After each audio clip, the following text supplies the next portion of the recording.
Florida Governor Ron DeSantis on Friday campaigned for re-election in Franklin County. The Republican governor sounded off on a host of culture war issues, including his efforts to ban critical race theory in public schools and combat so-called gender ideology. As governor, DeSantis controversially signed a parental rights and education law critics called the Don't Say Gay bill. He has also fought the Disney Corporation, following the media giant's open opposition to the law. DeSantis is currently leading his Democratic challenger, Charlie Crist, by double digits in the polls. He is considered a potential 2024 Republican presidential contender and consistently runs second to former President Trump. One of the things I'm most proud of is drawing a line on the sand with respect to education in Florida. Our school system is not going to be used as an instrument to indoctrinate our kids. We are going to educate kids. And that's why we've banned concepts like critical race theory in our K through 12 schools. We're not going to teach kids to hate this country or to hate each other. We're going to treat everybody as individuals, and we're going to judge them based on the content of their character. We are not going to judge them based on the color of their skin. And we're going to teach real American history, not distorted history that they're trying to do to push a modern-day agenda. And we have worked really hard. You know, since I've been governor, we've done a huge push to get American civics back in the schools in a really big way. We're teaching the Constitution, what it means to be an American. We have a big civics and debate initiative now in Florida where people can go and kids can debate different issues. We have a program for teachers where they can do, we call it a civics boot camp, train from some of the best scholars about the Constitution and the world, and we actually give them a $3,000 bonus if they go through that. And so we're serious about it because you can graduate people from school and they're going to have to be citizens, and some people will take that seriously, some people won't. But at the end of the day, you don't want to graduate listless vessels. You want them to have a foundation of why our country is unique and the values that make us great. And we're also, because we're trying to do that, we're also looking at other systems that have not been so great. So I signed legislation earlier this year. From now on, every November 7th in the state of Florida is going to be a day for the citizens of Florida to reflect, but our school kids to actually learn in school about the evils of communism and to honor the victims of communist regimes. They had 100 million deaths as a result of Marxism-Leninism, and we need to be honest about that, and we need to teach that. You know, there's a lot of higher education institutions in our country that want to paper over that. We're not going to do that in the state of Florida. We're going to teach the truth. We're also, so my wife and I, we have a 5, a 4, and a 2-year-old at home. And it's not easy raising kids in an environment where you have these gadgets and all this different stuff.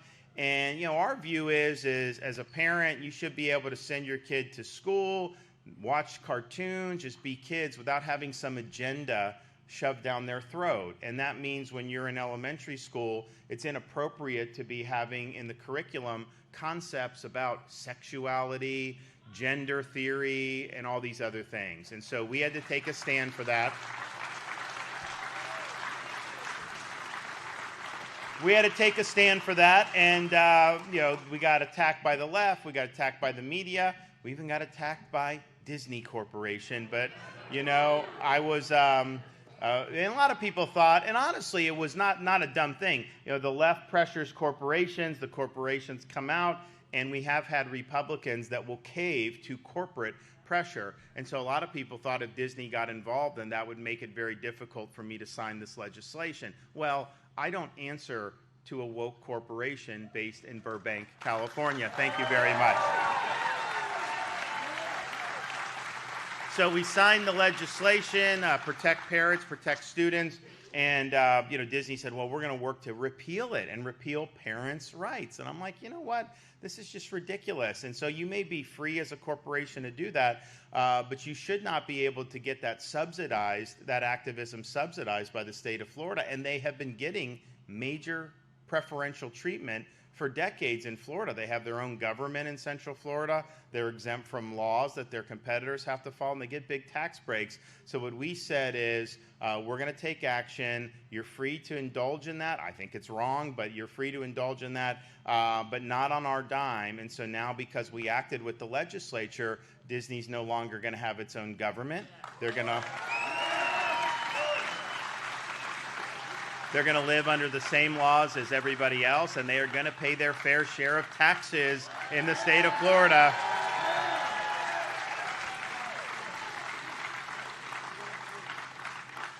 We're also working hard on higher education in the state of Florida. One, I mean, we want it to be affordable. So since I've been governor, no tuition increases at state universities all 4 years. So we've frozen it.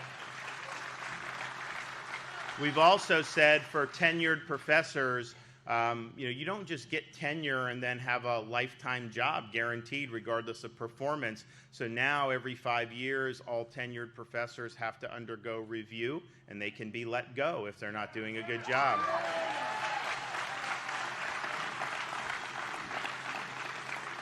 But part of higher education is recognizing that a 4-year brick and ivy university is not the only way you can be successful, not even the best way for many people. And I think kids have been taught, my generation was taught, you just have to get that 4-year degree come hell or high water. The problem is, we've had a lot of students go into programs that are very expensive but very low value in terms of what that means for their ability to succeed in life, but they were told you just had to have the piece of paper. So now you have people that are $100,000, $150,000 in debt with a degree in zombie studies, and that's not good.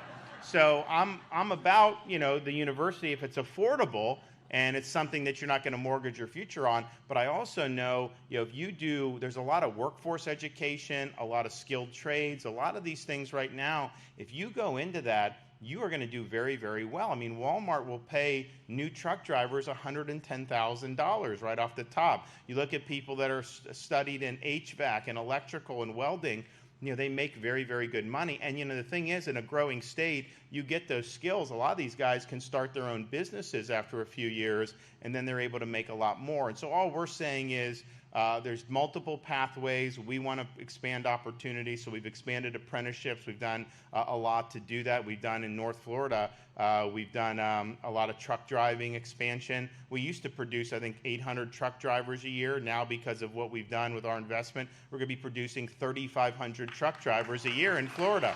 That's great.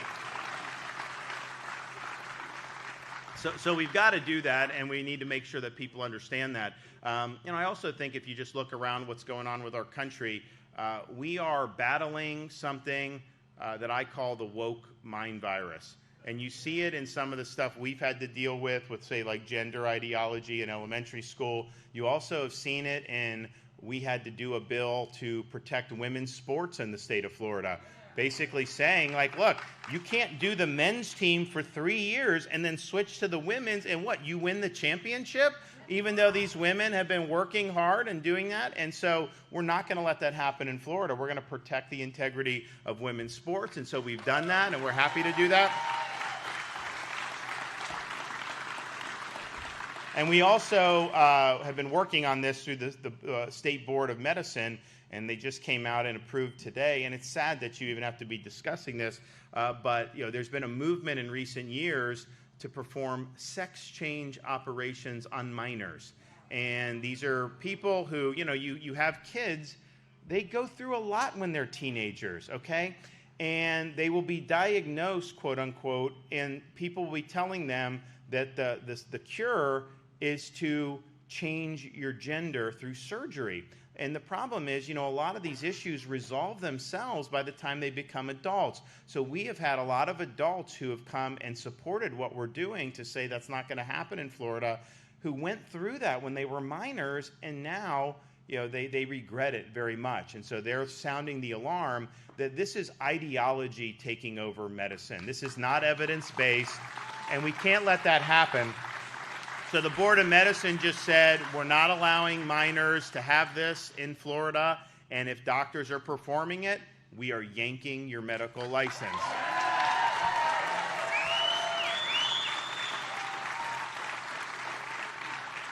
But I raise those issues because if we were here just 5 years ago, definitely if we were 10 years ago, nobody would have thought that anything like this would be possible. No one would have thought you could win an NCAA championship, after 3 years on the men's team and then flipping over to the women. No one would have thought that. But what's happening, this is ideology that's really driving the modern American left. And it's not just limited to the candidates that are running for office. It's in the corporate boardrooms now where these woke companies are trying to impose policies on us through the corporate sphere. And these are policies that could never win at the actual ballot box through the political process, but they're trying to do an end run around that and impose policies like ESG, which will make energy unaffordable for average people. They want to reduce production here in the United States, and we've seen how bad that's worked out with Biden doing that, but they want to do it much more. So we have to understand there's a whole host of things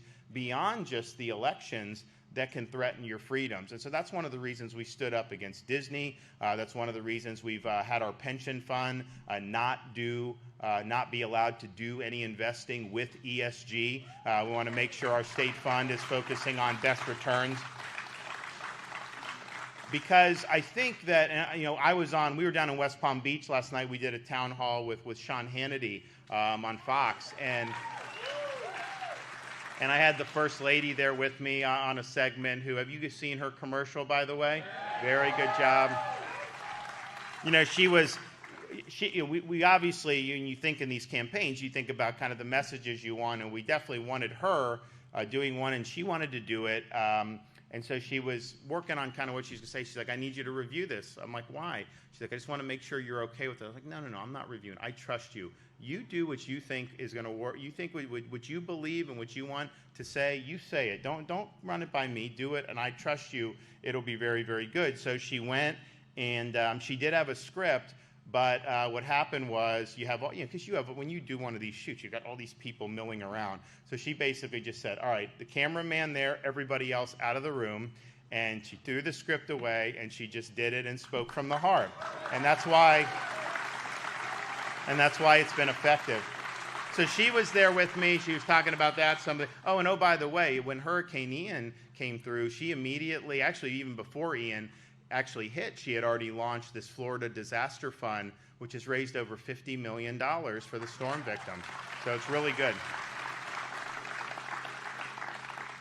But we have Sean there, and we have we have Casey there, and we're talking about kind of the stakes of the election.